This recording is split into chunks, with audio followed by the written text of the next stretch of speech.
시작하시죠. 트럼프 행정부의 통상전쟁은 아메리카 퍼스트라는 구호 아래 시작됐습니다. 그러나 미국도 자국 내 산업과 소비자에게 피해가 전가된다는 사실을 깨닫고 최근에는 전략을 수정했습니다. 이 사례에서 우리는 깨닫습니다. 상대가 거칠게 나올수록 냉정하고 전략적으로 대응해야 합니다. 국익은 감정이 아니라 치밀한 계산 위에서 세워져야 합니다. 이제 대한민국은 과거와 다릅니다. 반도체 배터리 분야에서 세계적인 경쟁력을 확보했고 방산과 조선업 역시 전략산업으로 성장했습니다. 뿐만 아니라 우리 대한민국은 베트남 전쟁부터 우크라이나 전쟁까지 미국의 안보 전략에 지속적으로 기여한 국가입니다. 따라서 우리는 한미 양국이 단순한 교역국이 아니라 안보와 전략을 공유하는 우방국이라는 인식을 확실하게 해야 합니다. 여기에 중요한 조건이 하나 있습니다. 미국과의 연대를 공고히 하기 위해서는 일본과의 관계 또한 실용적으로 관리해야 합니다.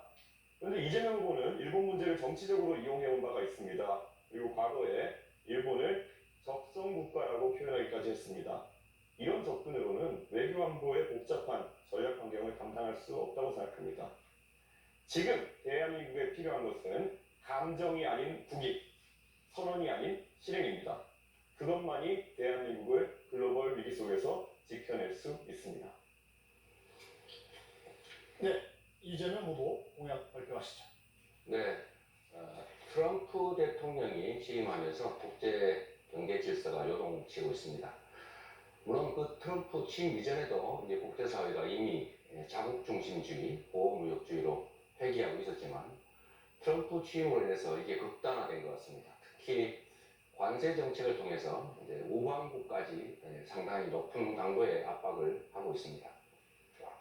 지금 당장 대한민국의 수출 기업들이 곤란을 겪고 있습니다. 그리고 지금 당장 미국과 관세 관련 협상을 해야 됩니다. 저는 이 협상에 있어서 가장 중요한 원칙은 국익 중심이라고 생각합니다. 미국도 요구하는 게 많겠지만 그걸 반드시 100% 관철하겠다는 것은 아닐 것입니다. 또 우리가 맨 먼저 나서서 서둘러서 협상을 조기 타결할 필요는 없을 것 같습니다. 일본도 미리 하겠다는 입장이었다가 지금 좀 섬여하고 있습니다. 중국도 마찬가지로 강요하에 부딪히다가 상당 정도로 타협을 했습니다. 섬세하게, 유능하게 이 사태를 잘 준비해야 되겠다는 생각이 듭니다. 대책으로는 이 통상협상을 잘 하되 향후에 수출 시장이나 수출 품목을 좀 다변화할 필요가 있을 겁니다. 특히 경제 영토를 넓히기 위한 외교적 노력이 각별히 필요하지 않을까 생각이 듭니다. 그리고 내수 비중을 이제는 좀 서서히 높여가야 되지 않을까 그런 생각을 하고 있습니다. 자세한 것은 좀 이따 좀 말씀드리겠습니다. 네, 김문수 후보 공약 발표하시죠. 네, 지금 트럼프 대통령과 이 관세 협상부터 여러 가지 한미 간의 현안 문제를 협상을 해야 되는데 트럼프 대통령과 협상에서는 가장 중요한 점이 신뢰입니다. 서로 믿을 수 있을 때만이 이 한미 동맹을 더욱 강화할 수 있습니다. 가장 트럼프 대통령과 저가 가장 우호적인 관계, 여러 가지 신뢰적인 관계가 형성되어 있습니다. 따라서 이런 신뢰를 바탕으로 한미 정상회담을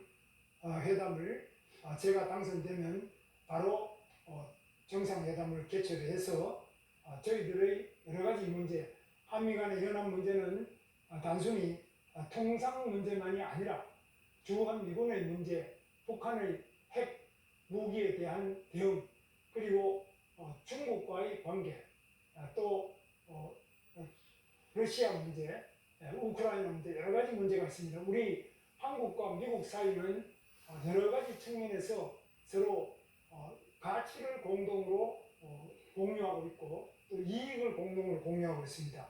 그렇기 때문에 이런 한미의 신뢰를 바탕으로 해서 관세 문제나 이런 문제를 7월 8일 관세가 유예되는 것이 종료되기 전에 성공적으로 끝내도록 하겠습니다. 네, 원영국 후보 공약 발표하시죠. 네, 국민 여러분, 트럼프 대통령의 관세 폭탄은 단순한 관세가 아닙니다. 그것은 약탈입니다. 국내에 투자해야 할 현대 삼성 자본과 일자리를 미국으로 빼앗아 가겠다는 것입니다. 이것은 통상이 아니라 우리의 경제 자주권에 대한 침략입니다. 저 권영국 트럼프의 약탈적 통상에 불복하지 않겠습니다. 대한민국의 경제 주권은 결코 협상의 대상이 아닙니다. 미국 눈치 보며 머리 조아리고 조공을 바칠 국민화하는 정부에겐 미래가 없습니다.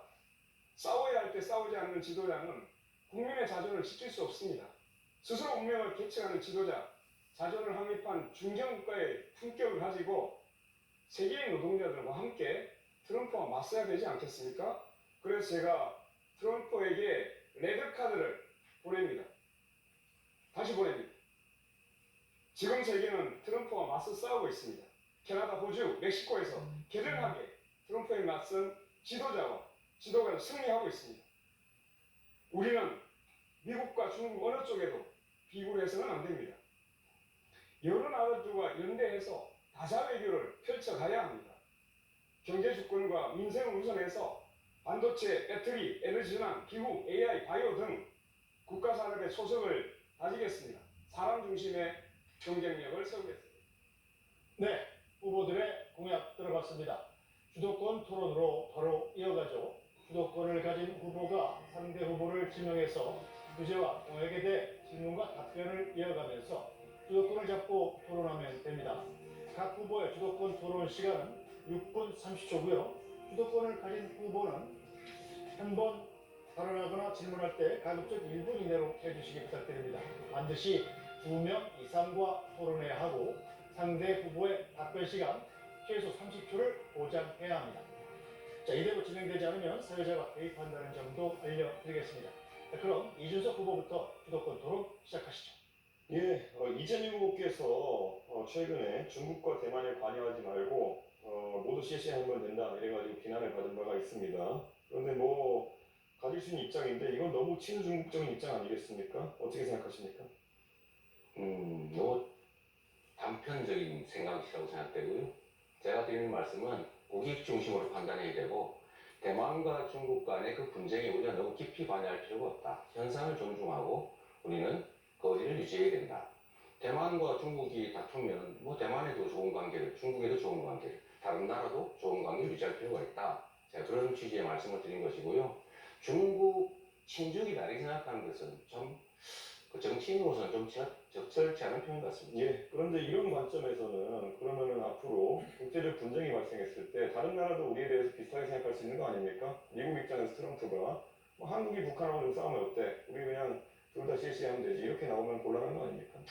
일반적인 사례와 특수 상황에 대한 사례를 좀 구분하시면 좋을 것 같아요. 뭐든지 극단화시키는데 지금 통상적인 외교와 통상적인 무역 그리고 통상적인 국제관계의 얘기를 하는 것이고 침략을 한다든지 전쟁이 벌어진다든지 하는 상황이 벌어졌을 때는 그 상황은 또 다른 것이죠. 계속 말을 돌리고 계신 게 잠깐만 제가 답변할 때 확인하고 가시죠. 네, 답변 30초 시간을 보장하시죠. 그래서 그런 점들에 대해서는 극단적으로 좀 판단하지 않으시면 좋겠습니다.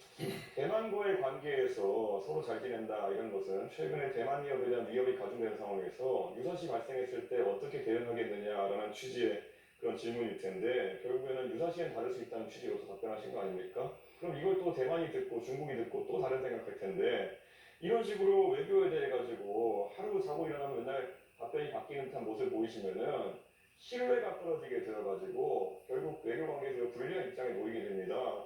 결국 양안 관계가 발생했을 때 유사시 상황이 발생했을 때 개입하겠다는 겁니까? 안 하겠다는 겁니까?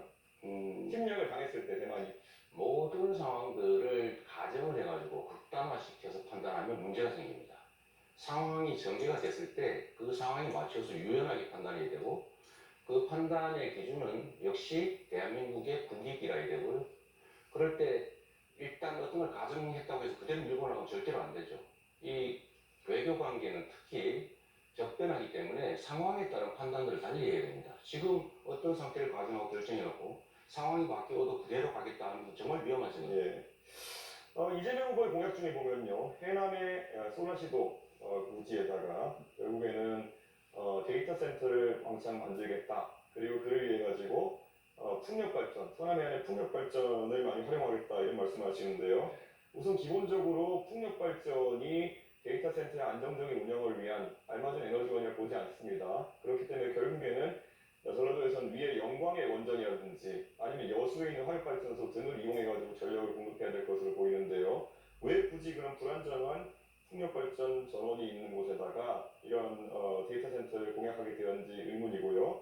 그리고 지금 풍력발전 같은 경우에는 개발 및 운영의 66%, 제조의 83.4%, 금융의 100%가 외국에 넘어가 있고 대부분 그게 중국 쪽입니다.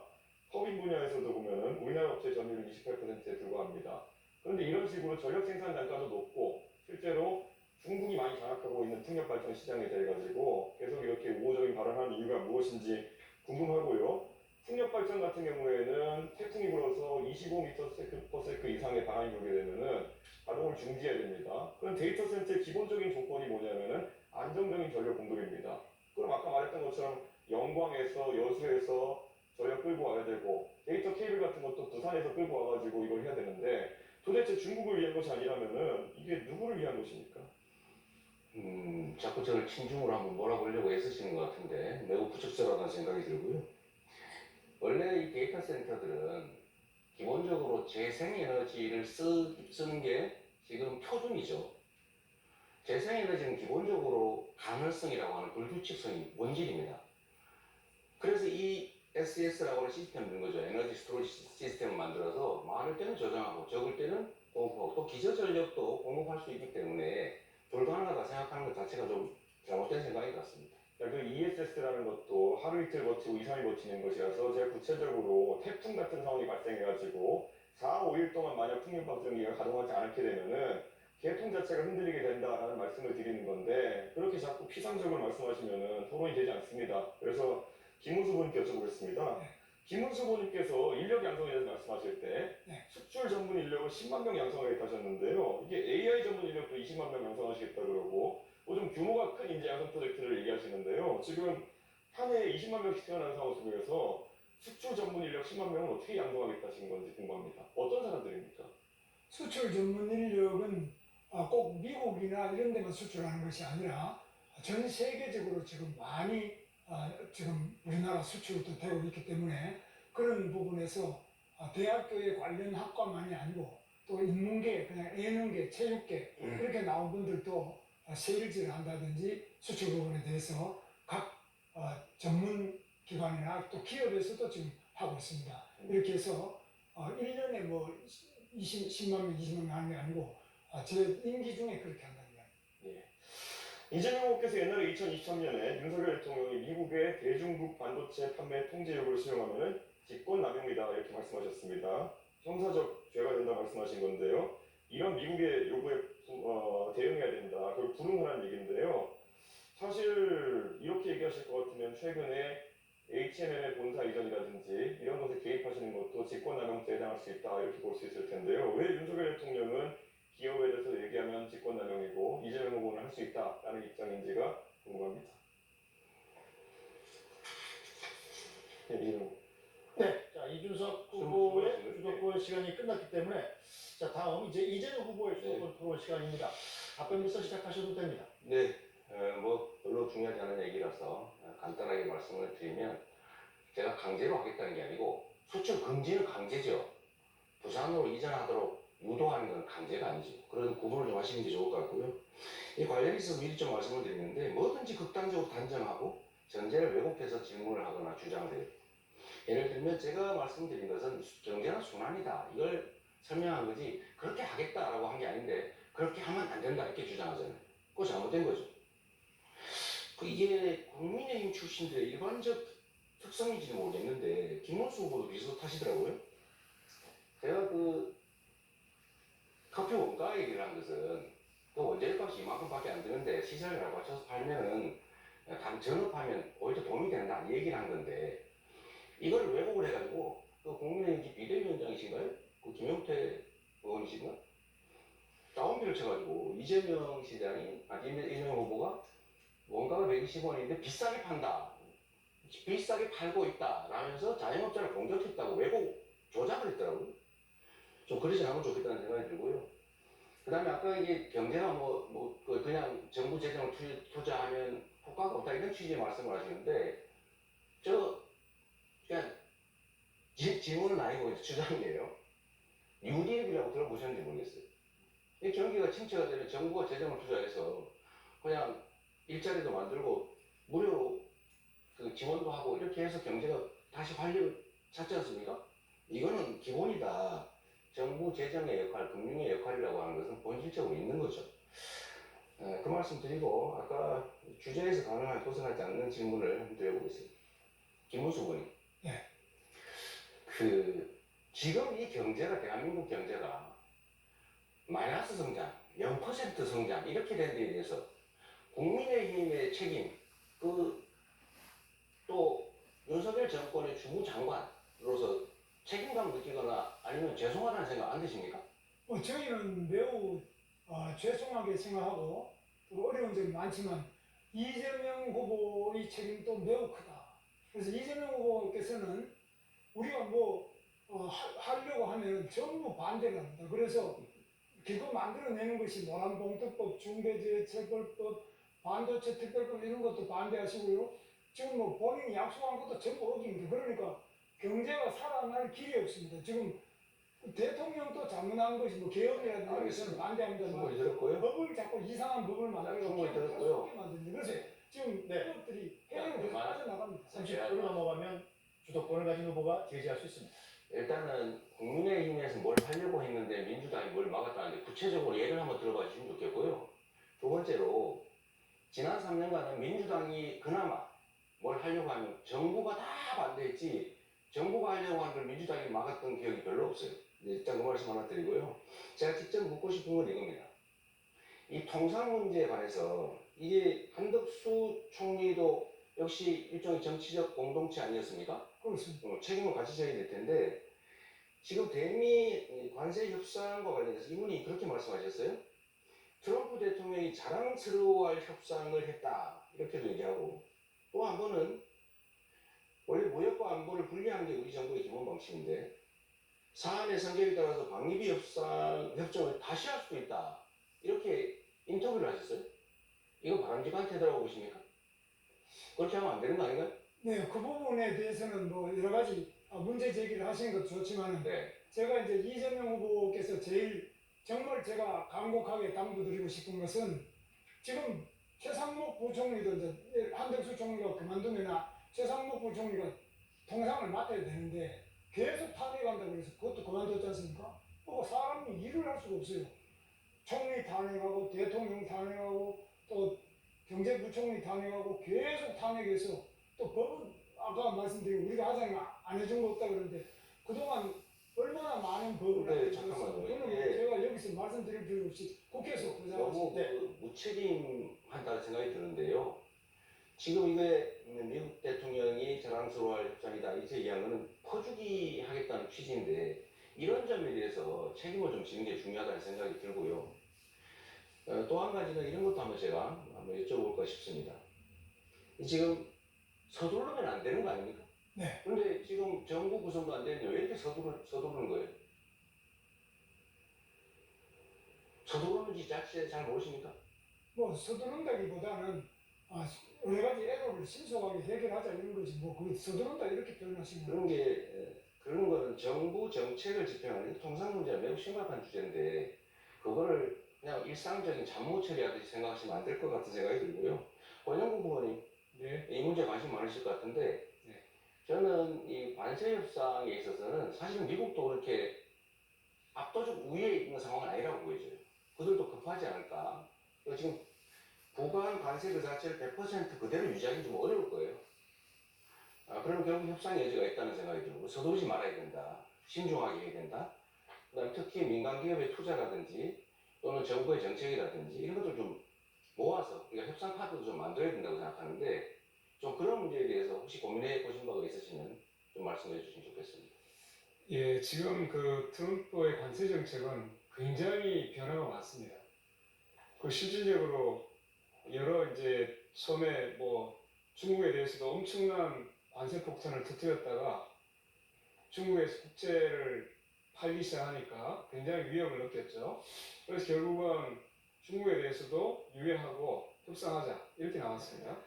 그리고 아까 제가 초두에 말씀드렸지만 캐나다, 호주, 멕시코 이런 데서는 국민들하고 소통하면서 이 관세의 부당성에 대해서 같이 맞서 싸움을 했죠. 그러니까 이게 지금 트럼프에 대해서는 현재로서는 굴복하는 것이 아니라 버텨내면서 맞서 싸우는 것이 매우 중요하다는 말씀을 드립니다. 자, 이제 김문수 후보 주도권 토론 시작하시죠. 네, 이재명 후보에게 묻겠습니다. 네. 제가 볼 때는 통상 문제를 해결하기 위해서는 대통령의 외교적 신념 네. 그리고 국제사회에서 얼마나 신뢰하느냐 이게 매우 중요하다고 봅니다. 네. 그런데 우리 이재명 후보께서는 성남시장을 할 때 2017년에는 네.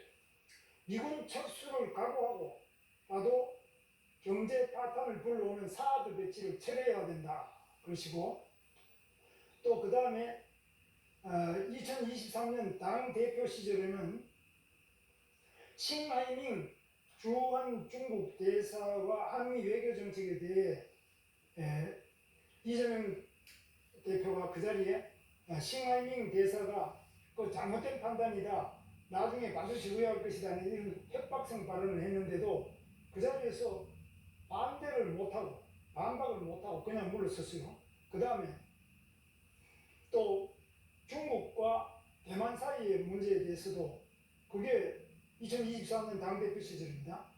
우리랑 무슨 상관이냐 중국에도 세세하면 된다 이런 식으로 이야기하고 이게 굉장히 말이 많은데 사실 우리나라는 한미동맹이 매우 중요하지 않습니까? 네. 한미동맹이 기본축이 되어야 된다고 보는데 이 부분에서 이재명 후보가 지금 하고 있는 발언, 그동안 해왔던 발언을 보면은 미국으로서는 상당히 끔찍할 정도입니다. 물론 권영국 후보께서는 오늘 이 자리에서도 계속 트럼프와 싸워야 된다 이렇게 하시는데 뭐 싸워서 과연 무엇을 하자는 건지 모르지만 이재명 후보님 생각은 사실 트럼프 대통령에 대해서 어떻게 생각하시는지 과거 발언과 대비해서 걱정이 많은데 어떻게 네. 생각하십니까?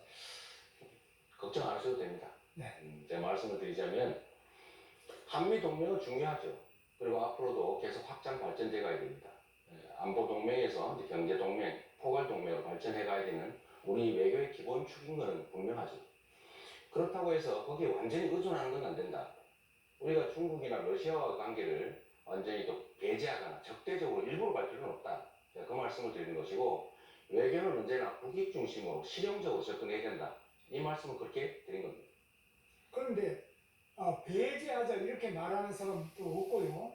그래서 우리는 한미 동맹을 기본축으로 할 때라야만 또 미군이 우리 한반도에 한국에 주둔할 때라야만 우리가 중국도 우리를 외교 상도로서 제대로 돼야지. 만약 미군도 없고 우리는 핵도 없고 아무도 없고 동맹이 없다 이럴 때는 중국이 과연 우리나라를 제대로 대접을 하고 또 상대를 하겠느냐 이런 점에서 한미동맹이 기본축이고 또 쉽게 말씀드리자면 6.25 때도 중국 공산당은 우리나라에 쳐들어와서 우리 적국이었지 않습니까? 미국은 우리를 도와줘가지고 우리 대한민국을 지킨 당사자 아닙니까? 근데 어떻게 미국과 중국이 같은 수준이 아니잖아요. 그 분명히 그 중국은 북한하고도 가깝지만 특히 6.25 때 우리 적국이었지 않습니까? 그런 점에서 아주 비슷하게 보고 중국도 중요하다, 러시아도 중요하다, 미국도 중요하다 이건 아니죠. 그러니까 비중이라는 걸 당연히 고려해야죠. 똑같이 한다 그런 게 아니고요. 왜 그렇게 받아들이는지 이해가 안 되는데 한미 동맹이라고 하는 것은 대한민국 외교 안보의 기본 축이다. 네. 발전시켜야 된다. 심화시켜야 된다. 분명하고요. 한미일 협력체제 안보 협력도 반드시 필요하다. 그러나 그렇다고 해서 거기에 완전히 올인해서는 안 된다.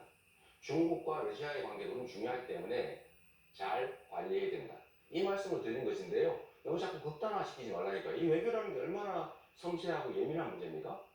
좀 이렇게 여유있게, 유동성 있게, 실용적으로, 실사부시적으로 접근할 필요가 있다는 말씀을 다시 한번 드립니다. 자, 그러면 이재명 후보께서는 북한의 핵에 대해서는 네. 어떤 해법을 가지고 있습니까? 제가 가지고 있는 해법은 북한의 핵에 대한 것은 미국과 협력해서 미국의 주한미군이 주둔해서 있고 또 미국의 핵 잠수함이나 전략 전폭기 같은 것, 또 괌에 주둔하는 미군이나 주일 미군 이런 부분들이 전부 연대해서 북한의 핵에 대응할 수 있는 2중, 3중의 방어막을 치고 방어뿐만 아니라 필요할 때는 북한의 네. 그 핵심적인 지휘부를 완전히 괴멸시킬 수 있는 바로 보복 타격 이런 것들을 확실하게 우리가 확보할 때라야만 우리 안보가 유지되고 안보가 경제 아닙니까? 네. 안보가 없는데 통상이 어디 있고 경제가 어디 있습니까? 그런 면에서 어떻게 생각하십니까?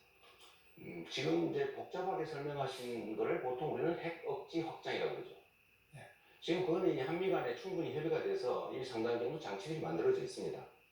그리고 한반도 핵은 우리는 기본적으로 북이 핵을 가지고 있으니까 우리도 핵을 갖자 이런 방식으로는 일본도 핵무장하고 동남아도 핵무장하고 해서 핵 도미노 현상을 부르기 때문에 쉽지가 않고, 두 번째로는 이 미국이 승인할 리도 없고 국제 핵 확산 조약을 탈퇴하고 북한처럼 경제 제재를 견뎌야 되기 때문에 그렇게 살 수는 없는 거죠.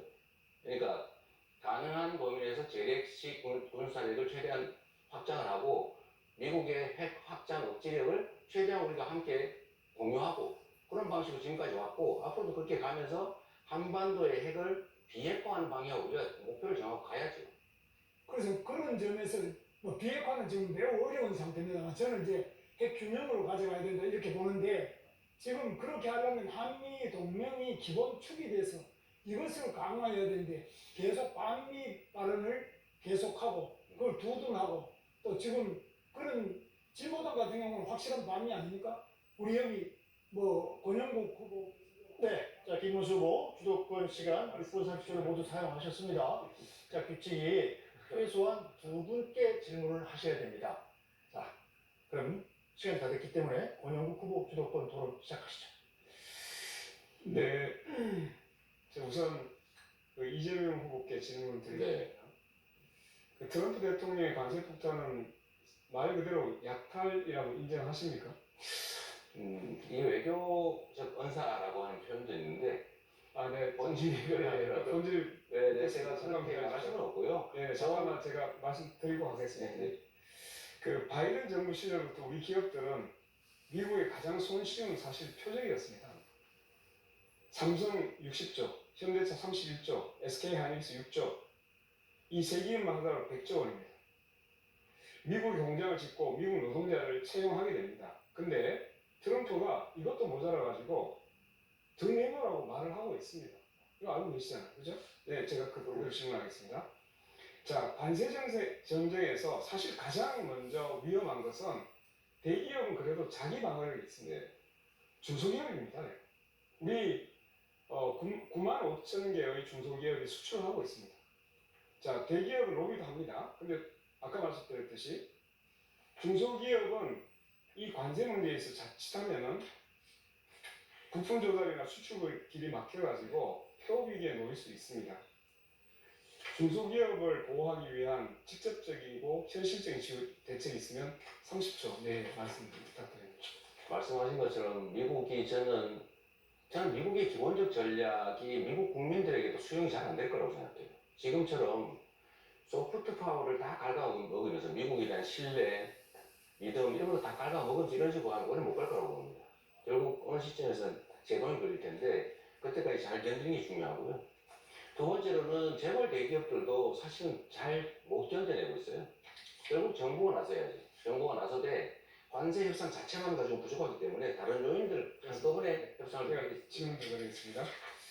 아까 말씀드렸듯이 그 중소기업이 이제 이 관세 문제가 어떻게 될지 모르기 때문에 네. 관세가 잘못됐을 때 중소기업이 쓰러지면 여러 가지 문제가 생깁니다. 이때 가장 피해를 받는 것이 노동자입니다. 그렇습니다. 그러면 여기에 대비해서 노동자의 보호 대책 있으면 좀 말씀해 주시죠. 미국의 수출이 줄어드는 것 자체가 매출이 줄어들고 노동자들의 환경을 위협할 텐데, 그래서 제가 말씀드리는 것이 일단 대미 통상 협상을 잘 해 나가야 되겠지만 좀 길게 보면 결국 수출 국가 또는 수출 품목을 좀 다변화할 필요가 있다. 그리고 아까 말씀드린 외교 영역에서 경제 영토를 넓히기 위한 중국과 러시아의 관계도 이렇게 적대적으로 갈 필요는 없다라고 말씀드리는 게 사실 그런 대안 때문이죠. 네, 좋습니다. 하나만 더 추가를 해야 될 것 같습니다. 네. 여러 가지 이제 다자 외교, 뭐 다변화 이런 불구하고 관세가 잘 풀리지 않았을 때 국가가 아까 이제 주도적으로 뭔가 문제를 풀어야 된다고 했는데 이런 이제 일자리나 이런 것이 일시적으로 여러 가지 문제가 생겼을 때 실업에 대한 완충지대를 만들어야 될 필요가 있습니다. 그래서 민주노동당이 바로 이런 이제 실업들이 발생했을 때 국가가 일자리를 만들어주는 국가 일자리 보장제를 우리는 주장해오고 있습니다. 네. 이 문제에 대해서 함께 잘 검토해 주시길 바라겠습니다. 여기까지 묻고요. 제가 김문수 후보님께 묻겠습니다. 네. 그 관세 유예가 되면 좋겠지만 미국이 다른 나라들은 그대로 두고 한국만 유예하기 기대하기 어렵다라고 말하신 적 있죠. 네, 이게 신문에 나왔던데 트럼프가 중국에도 결국 유예하고 협상을 시작했습니다. 다 유예하는데 한국에 대해서 유예하기 기대하기 어렵다 이렇게 말을 한 근거가 있습니까? 한국에도 유예할 수가 있고요. 그 부분은 이제 협상을 통해서 더 유예가 될 수 있도록 하겠습니다. 각 관세의 감축 또는 나중에 현재는 FTA로 거의 관세가 없는 상태입니다만 그런 부분을 더 낮추고 또 유예하고 이렇게 해나가도록 하겠습니다. 예. 그런데 왜 미국이 다른 나라들은 그대로 두고 한국만 유예하기 기대하기 어렵다 이렇게 이야기를 합니까? 차라리 우리도 유예할 수 있어 이렇게 얘기를 해야죠. 아니 국회에 나가서는 그 윤석열 내란에 대해서 사과하라니까 꼿꼿했던 김문수 아닙니까? 근데 왜 미국 앞에 가서는 그렇게 약한 모습만 보입니까? 미국 모습 아닙니까? 미국하고 관계는 신뢰를 바탕으로 해서 당당하고 꼿꼿하게 나가겠습니다. 앞으로 꼿꼿하게 나가겠습니다. 네, 물론입니다. 뭐 미국의 트럼프에 대해서 우리가 뭐 뽑을 게 없습니다. 트럼프에 맞서자고 하니까 왜 그걸 반미라고 얘기합니까? 맞서자고 하는 것하고 우리가 당당하게 네, 묻겠습니다. 하나 더 뿌리지 않는 거하고 다르죠. 예, 하나 더 묻겠습니다. 이제 대선이 끝나면 제일 국정과제가 미국과의 협상입니다. 제일 중요할 것 같습니다. 정상회담도 추진해야 되기 때문에 그 협상 대표단을 누가 이끌 것인지 매우 중요합니다. 저는 세 가지 원칙을 지켜야 된다고 생각합니다. 첫째, 국익. 둘째, 경제자주권. 그리고 안보. 매우 중요합니다. 권영국 민주노동당에서는 협상 대표 책임자로 우리 당의 외교 국방 전문가 김종대 전 의원을 내세우려고 합니다. 이재명 후보께 묻겠습니다. 사실 김현정 씨를 아마 내정하고 있는 것으로 보이는데요.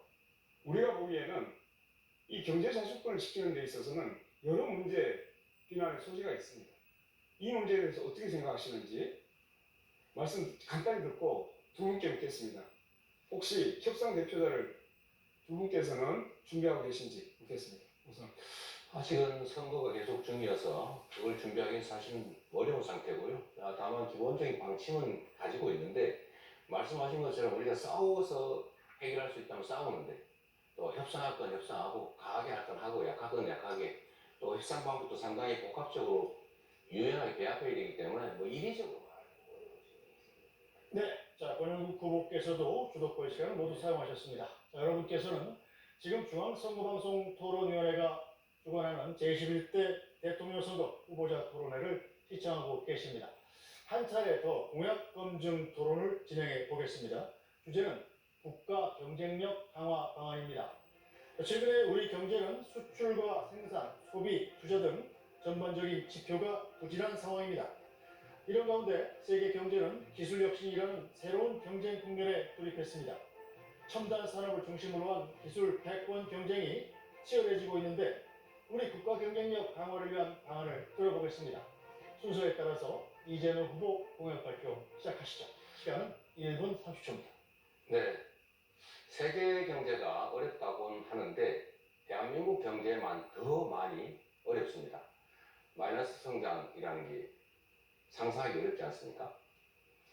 물론 뭐 우리 인구도 줄어들고 여러 가지 복합적인 원인도 있습니다만 제일 큰 원인은 이 윤석열 정부의 국민의힘 정권의 무능, 무책임 때문입니다. 지난 3년 동안 대체 뭘 했나 한번 생각해 보면 기억나는 게 없습니다. 일단은 내수 시장이 완전히 죽었습니다. 아까 우리 권영구 후보께서 그 말씀하셨는데 저희도 세금 안 깎아주려고 노력했죠. 그런데 뭐 안 하면 큰일 날 것 같이 온 동네가 난리가 나서 결국은 재벌만 깎아주는 것은 저희가 막았습니다만 어쨌든 세금을 깎아줘서 재정이 부족해졌고 또 내수 시장이 죽고 또 국제 문제 우리가 잘 대응을 못하다 보니까 상당히 어려워진 거죠.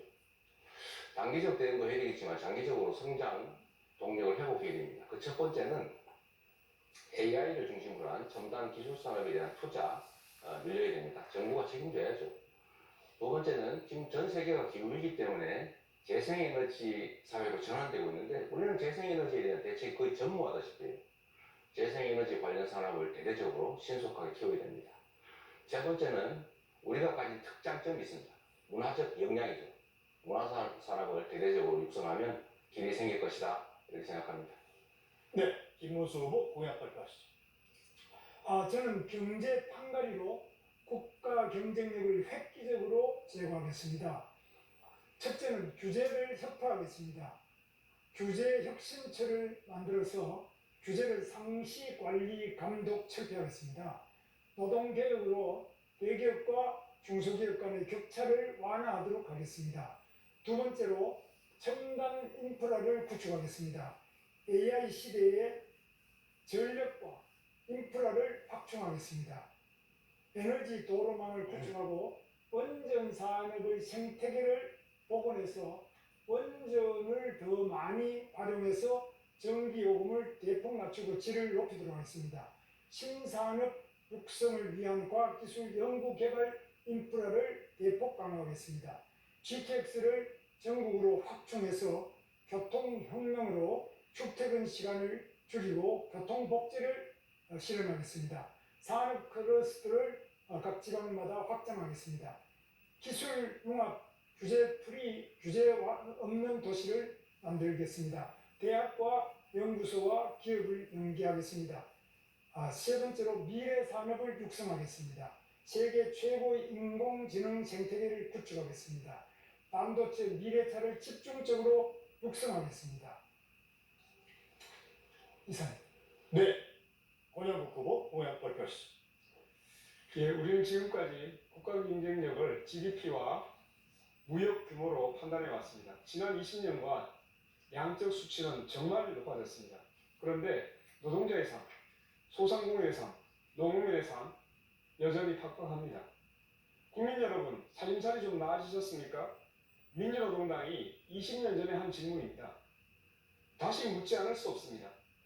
세계 10위권의 경제 대국에서 매년 2,000명이 넘는 노동자들이 일터에 숨졌습니다.